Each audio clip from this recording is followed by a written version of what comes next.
Okay, Numbers chapter 10, verse 35, sixth reading. So it was, whenever the ark set out, Moses would say, Arise, O Lord, may your enemies be scattered, and may those who hate you flee from you. And when it came to rest, he would say, Repose, O Lord, from among the myriads of thousands of Israel. V'hi b'nosoav Aaron ve'omer Moshe, Kuma Adonai v'futzu avecha v'nusu mishanecha mifanecha. We sing this every time we take out the Torah, this line, so that the Torah anchors us in our lives as Jews. We try really hard not to make things up, and we try to find sources. There's sources right in the Torah for just about everything we do in terms of Dati Judaism.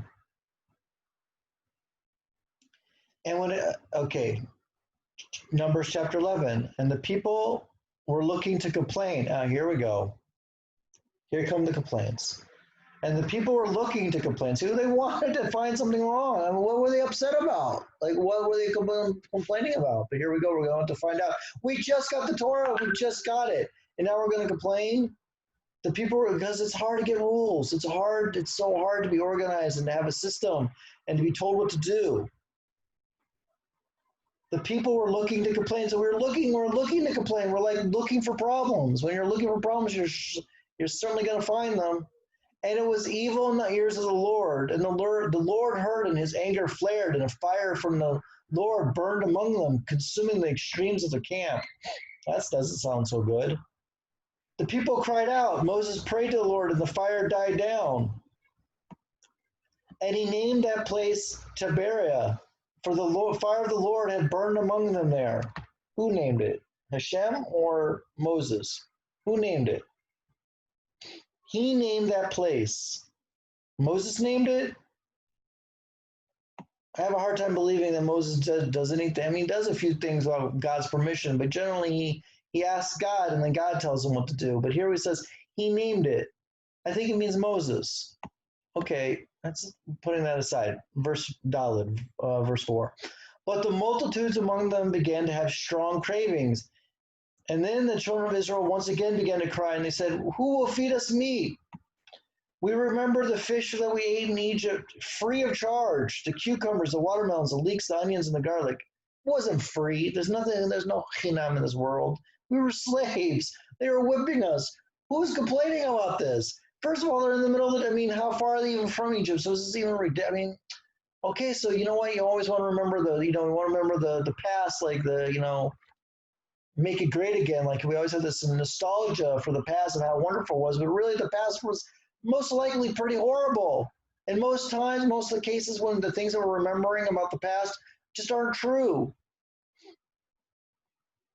It says here we ate in Egypt free of charge. That's not true. That is not true. Nothing's free. And we were slaves, so for sure it wasn't free. But now our bodies are dried out, for there's nothing at all. We have nothing but manna to look at. First of all, again, they're exaggerating. They had food. They had all these cows. They had goats. They had the manna, which tasted like whatever they wanted it to taste like. What do you mean nothing? And now that the manna was like coriander seed, and its appearance was like the appearance of a crystal. It was like this manna wasn't like it wasn't garbage. It was like the most beautiful thing they'd ever seen, and you know what I mean. And here they are complaining about it because they wanted to. Like, what if you want to see things like the bad way, you will. The people walked about and gathered it, and they're talking about the manna. Then they ground it in a mill and crushed it in a mortar, cooked it in a pot, and made it into cakes, and had the taste of an oil cake. When the dew descended at the camp at night, the manna would descend upon it. So they got the manna. Talk about chinam. They're getting chinam bread in the desert. They didn't have to, go very far. Moses heard the people weeping with their families, each one at the entrance of the tent. The Lord became very angry, and Moses considered it evil. Yeah, I mean, they're getting bread for free without having to do anything. It's right in their tents, and they're still complaining. Moses said to the Lord, Why have you treated your servant so badly? Why have I not found favor in your eyes that you place the burden of the entire people upon me? Now, Moses is a little bit exaggerating because not every single person is complaining, but it's enough of the percentage of the population that like it's bothering him. But again, sometimes we see like we see the Torah like say people like to exaggerate. Did I conceive this entire people? Did I give birth to them? That you say to me, carry them in your bosom as a nurse carries the suckling to land to your promise to your forefathers? Oh, come on now, Moses. Come on. What's with this exaggerated speech? Well, you see, this is how people are. This is really actually how people talk. We like to exaggerate things when we're trying to make a point. Where can I get meat to give to all these people? No, here's a good question. Where's he going to get the meat? But wait a minute. Come on, they had all these goats. They had goats, they had oxen, they were giving them as sacrifices, korbanot, just a few pasukim ago. So don't tell me they didn't have anything. Where can I get meat to give to all these people? Okay, so there's 3 million people, and they are in the desert. We don't know how far in the desert are. We don't know really how close they are to like civilization, but alone, I cannot carry this entire people, for it's too hard for me. Yeah, we know that. Yitro already told you this problem, and he gave you a solution. So you're not really by yourself. You have Aaron, you have Miriam, you have the 12. You have the 12 leaders. You have the Zakanim. You're not really alone. So even Moses is exaggerating. If this is the way you treat me, please kill me. If I have found favor in your eyes, so that I not see my misfortune. What is this? Like, what is these verses? We read this every year. Every year we read these verses, and it's like you read it now, and you're like, "What is going on? Why?" People are so exaggerating. If you find me, if this is the way you treat me, please kill me. What, Mapiton, Moses? Come on, man, take it down a little bit, dial it down. Then the Lord said to Moses, "Okay, assemble for me 70 men of the elders of Israel, whom you know to be the people's elders and officers, and you shall make them to the tent. You shall take them to the tent of the meeting, and they shall stand there before with you." Wait a minute. Okay, so maybe he didn't have the Sanhedrin yet. Now he's making the Sanhedrin. But before, Yitro gave the advice to make the bureaucracy of the leaders of hundreds, and we know that he already had the leaders designated because we know who the 12 leaders are because we read that just previously. Now we're going to get a group of 70, and I'll come down and speak with you there, and I will increase the spirit that is upon you and bestow it upon them, and they will bear the burden of the people with you, so that you not need to bear it alone. So God hears us. God hears Moses. Moses, even though he's exaggerating, he was exaggerating. Come on, not being a heretic by saying this. Moses was totally exaggerating. God said, okay, fine. You know what? You need some help? Yitro's solution wasn't good enough for you? I'm going to give you, and the 12 leaders, the Nasim, which we read about before, weren't good enough for you. I'm going to give you 70 leaders. And they're going to have Nevuah. And to the people you shall say, prepare yourselves, for tomorrow you shall eat meat, because you have cried in the ears of the Lord, saying, who will feed us meat? For we had it better in Egypt. Therefore the Lord will give you meat, and you shall eat. You shall eat it not 1 day, not 2 days, not 5 days, not 10 days, and not 20 days. But even for a full month, until it comes out of your nose and nauseates you, because you have despised the Lord who is among you, and have cried before him, saying, why did we ever leave Egypt?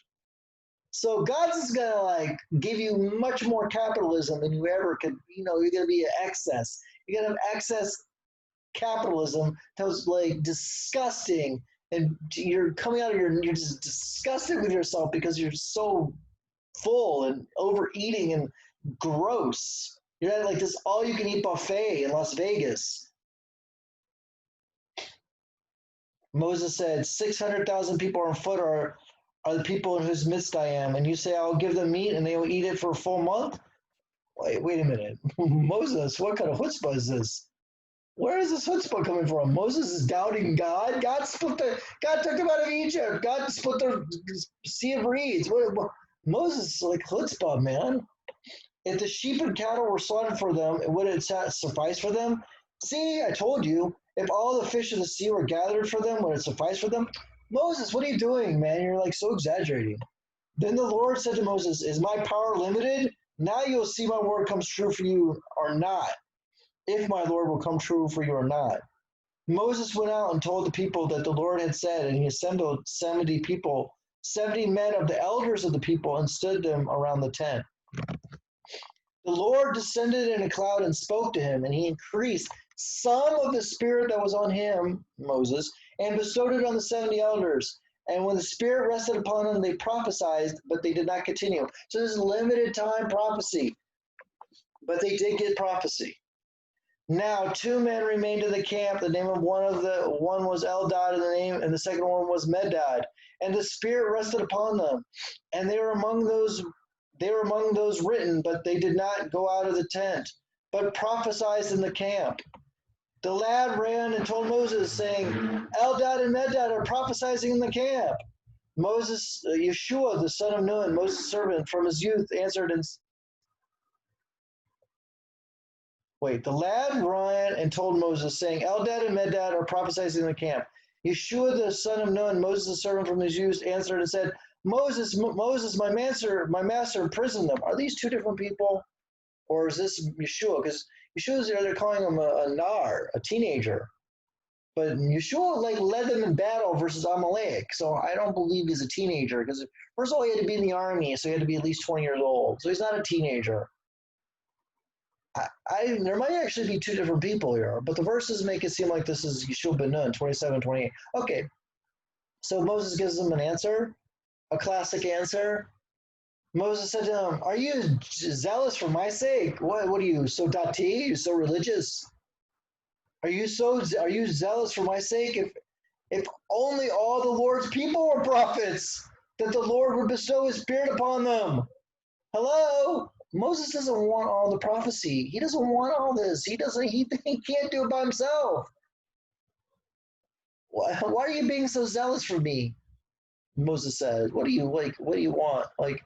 See, this happens so much. We have this a lot. We have this a lot in religion, where you have people who are more zealous than there's a religious leader, and then you have 1 or 2 or a small group of followers that are more religious than the leader.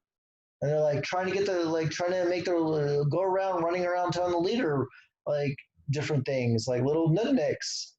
And Moses saying, hey, you're zealous for me? You're being religious for me? Why are you telling me this information? I don't want to have everybody should be a prophet. He wants everybody to be a prophet. And that ends this reading.